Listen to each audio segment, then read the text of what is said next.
To October 18th, 9th. On a late night, Jin-hook was again drinking all day. The scars from boxing, mixed with alcohol, were burning and bringing back the dreadful memories. It always ended with anger, irritation, and regret of his actions. If he only had the courage to reach to her first, it wouldn't have been this painful. Jin-hook remembered meeting Minnie before his departure to France. Unlike Jin-hook, who was dying of thirst, Minnie genuinely smiled and chatted just like the old days. Seeing that, the anger stemming from his own stupidity was aimed at her. He grumbled for no reason and mentioned her sore points just for the sake of it. He wanted to wipe off that smile from her face. Mean-hearted, even at the moment of goodbye, he never got to say, "I missed you." The resolution he made when coming to France long forgotten, he had no choice but to lean on alcohol to soothe his mind. Buying drinks from a small mart in front of the accommodation all the time, the owner now even recognized Jin-hook and greeted him kindly. Jin-hook skipped meals and only drank to the point of nausea. Nothing came in but alcohol, so nothing came out but alcohol, and he resumed his drinking regardless. 3 days passed. He unconsciously drank without knowing whether it was water or alcohol that wet down his throat. Then, a picture-like vision blossomed in Jin-hook's mind. Despite being drunk and unable to reason, the picture-like scene was clearly visible.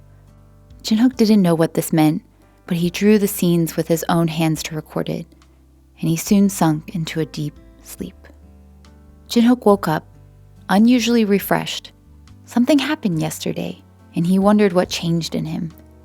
Then something caught his foot. It was the picture Jin-hook drew yesterday.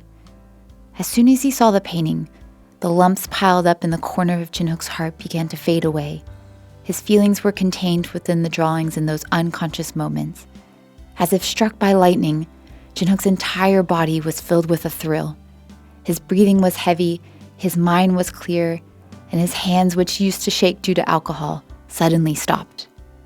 At the moment when he saw the painting that he had painted in a mess, Jin-hook was reborn. Journalists at the museum began to murmur, but Jin-hook was used to those reactions. Such a traumatic life, Jin-hook himself chuckled in vain. Jin-hook sipped his coffee and put it down again. One of the reporters asked, "So you started painting without learning how to?" Jin-hook thought for a while when he heard the question. Come to think of it, he just drew at his heart's content. How did I think of that? He used to dismiss this as mere coincidences. Perhaps it was the whim of God to an atheist Jin-hook, because he pitied Jin-hook to give him a chance.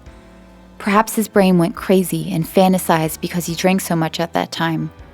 What is certain is that Jin-hook's paintings are hanging in this art museum, and many reporters are surrounding Jin-hook for interviews. Jin-hook slowly resumed his story as he looked at the reporter who asked the question. Now he was about to tell them what happened in France after that.